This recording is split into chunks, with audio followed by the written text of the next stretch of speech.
தங்கமயிலோட அப்பாவையும், அம்மாவையும் பாண்டியன் வீட்டுக்கு வர சொல்றாங்க. அதே மாதிரியும் அவங்க வீட்டுக்கு வர்றாங்க. வீட்டுக்கு வந்ததும் இங்க தங்கமயில் பத்தின உண்மையெல்லாம் நீங்க மறைச்சு, என் பையன ஏமாத்தி கல்யாணம் பண்ணி வச்சிருக்கீங்க. நாங்களும் உங்க மேல அவ்வளோ நம்பிக்கையா இருந்தோம்.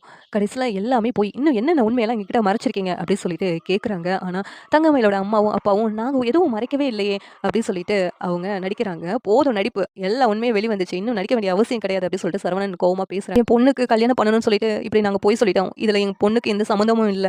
நாங்க தான் இப்படி ஒரு பொய்ய சொல்லி என் பொண்ணுக்கு கல்யாணம் பண்ணி வச்சுட்டோம் அப்படின்னு சொல்லிட்டு தங்கமயிலோட அம்மா மன்னிப்பு கேட்குறாங்க. ஆனா பாண்டியன், "உங்க பொண்ண மன்னிக்கிற மாதிரி இல்ல. உங்க பொண்ண நீங்களே கூட்டு போங்க. இன்னும் எத்தன உண்மைய எங்ககிட்ட இருந்து மறைச்சிருக்கீங்களோ?" அப்படின்னு சொல்லிட்டு கேட்குறாங்க. உடனேவும் அந்த நேரத்துல ராஜ் இருந்துட்டு, "மாமா எங்களுக்கு ஒரு உண்மை தெரியும் மாமா. இவங்க 80 சவரன் நகை போட்டாங்கல்ல, அதுல 8ஓ 9ஓ தான் வந்து தங்கமே. மத்த எல்லாமேவும் போலி நகை மாமா. அவங்க பேசுறத நாங்க கேட்டுட்டோம். ஆனா அவங்க கஷ்டப்பட்டதுனால தான் இப்படி மறைச்சிருக்காங்க. இவங்க வேற பொய் எதுவும் சொல்லியிருக்க மாட்டாங்கன்னு சொல்லி தான் நாங்க பெருசா நினைக்கல. எனக்கும் மீனா அக்காவுக்கும் இந்த உண்மை தெரியும் அப்படின்னு சொல்லிட்டு ராஜு சொல்றாங்க. "ஏன்பா நீங்களும் இப்படி உண்மைய மறைச்சிருக்கீங்க? இன்னும் எத்தன உண்மை வெளிய வரப்போதோ?" அப்படின்னு சொல்லிட்டு பாண்டியன், "உங்க பொண்ண நீங்களே கூட்டு போங்க" அப்படின்னு சொல்லி சொல்றாங்க. உடனேவும் தங்கமயில் மயங்கி விழுந்துடுறாங்க. பாண்டியன் தங்கமயிலோட அப்பாவும், அம்மாவும் வர சொன்னதுக்கு முன்னாடியே இங்க தங்கமயில் வந்து மருந்து குடிச்சிடுறாங்க.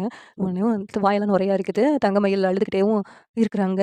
"இனிமேல் நான் பொழைக்க மாட்டேன். இனிமேல் என்ன யாரும் காப்பாத்த வேண்டாம்" அப்படின்னு சொல்லிட்டு தங்கமயில் சொல்றாங்க. உடனே தங்கமயில வேகமா எல்லாரும் சேர்ந்து ஹாஸ்பிட்டலுக்கு கூட்டு போறாங்க. தங்கமயில் ரொம்ப சீரியஸா இருக்கிறாங்க. இந்த சீரியல் எப்படி இருந்தா நல்லாயிருக்கும்னு நீங்க நினைக்கிறீங்கன்னு கமெண்ட் பண்ணுங்க. இந்த வீடியோ பிடிச்சிருந்தா லைக் பண்ணுங்க, ஷேர் பண்ணுங்க, சப்ஸ்கிரைப் பண்ணுங்க. Thank you.